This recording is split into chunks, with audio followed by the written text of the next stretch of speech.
আসসালামু আলাইকুম। রাজবাড়ী আমার জেলা, গলন্দ উপজেলা এবং ছোট ভাকলা ইউনিয়ন পরিষদ। গরুস্থানটা পড়েছে বিষ্ণুপুর চাকির তালুক এবং বিষ্ণুপুর নামে পরিচিত। এই গরুস্থানটা এবং ঈদগাহ বড়, আমাদের 2-4-10 এলাকার ভিতরে বড় একটা গরুস্থান এবং ঈদগাহ। এই ঈদগাহ এই ঈদের 2 দিন পরে যে বৃষ্টিটা হয়েছে, বৃষ্টির কারণে এই পুরা বাউন্ডারিটা ধসে পড়ে গেছে এবং বিশাল ক্ষয়ক্ষতি হয়ে গেছে। চলুন আপনাদের দেখাবো, আসুন আমার সঙ্গে।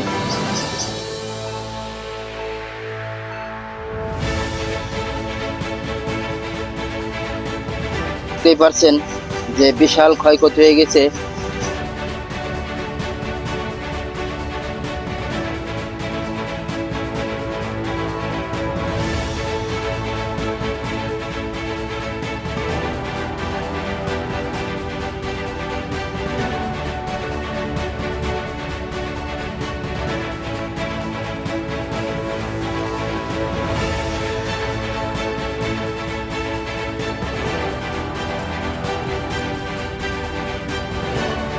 রাজবাড়ী জেলার 1 আসনের আমাদের মাননীয় সংসদ সদস্য আলী নওয়াজ খৈয়ম সাহেবকে বলবো যে আমাদের এই ঈদগাহ এবং এই গরুস্থানের বাউন্ডারিটা 2-4-10 এলাকার ভিতরে যে বড় একটা ঈদগাহ এবং কবরস্থান, এই কবরস্থানকে একটা বিশাল ক্ষয়ক্ষতি হয়ে গেছে। এই বাউন্ডারি আমাদের এলাকাবাসীর একার দ্বারা সম্ভব না। আপনার সহযোগিতা অবশ্যই আমরা চাই।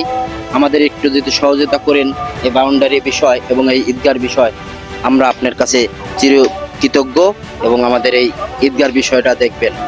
আমাদের এই যে ঈদগাহর যে বাউন্ডারিটা দেখেন, এখানে বাউন্ডারি নাই, সেই জন্য বাউন্ডারি না কারণে এখানে দরকার যেটা আরসিসি এবং পিলার করে সেরে আপনার এখানে বাউন্ডারি দেওয়া উচিত।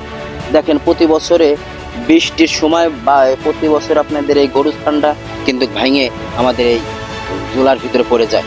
সেজন্য আমি আমাদের রাজবাড়ী সদস্য 1 আসনের আমাদের আলী নওয়াজ খৈয়ম সাহেবকে বলবো যে আমাদের এই গরুস্থানের এবং এই ঈদগাহর ব্যাপারে আপনি একটু সুনজর যদি দিতেন, আমরা অনুপ্রেরণা হতাম এবং আমরা খুবই আমাদের এলাকাবাসীর থেকে আপনার কাছে আমরা দোয়া করি এবং আকুল আবেদন থাকলো যে আমাদের এই ঈদগাহ এবং এই আমাদের গরুস্থানকে নিয়ে আপনি আমাদের জন্য একটু কিছু করেন এবং আমরা আশাবাদী থাকি।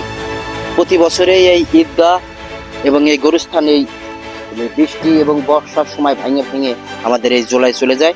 প্রায় আমরা আরো 10 বছর আগে দেখতে জোলা কিন্তু এই পর্যন্ত ছিল, এখন দেখেন ভাঙতে ভাঙতে প্রায় 8-10 হাত চলে আসছে। যাই হোক, আমাদের সংসদ সদস্য আলী নওয়াজ খৈয়ম সাহেবের কাছে বিশেষ অনুরোধ থাকলো এবং এলাকায় চেয়ারম্যান সাহেবদের কাছে আমাদের বিশেষ অনুরোধ থাকলো যে এই ঈদগাহ এবং এই গরুস্থানের ব্যাপারে আপনারা একটু সুনজর দিবেন। আমি এলাকার নিউজগুলো তুলে ধরি এবং আমি আপনাদেরই রহিত সালমান। ভালো থাকবেন, সুস্থ থাকবেন। আসসালামু আলাইকুম।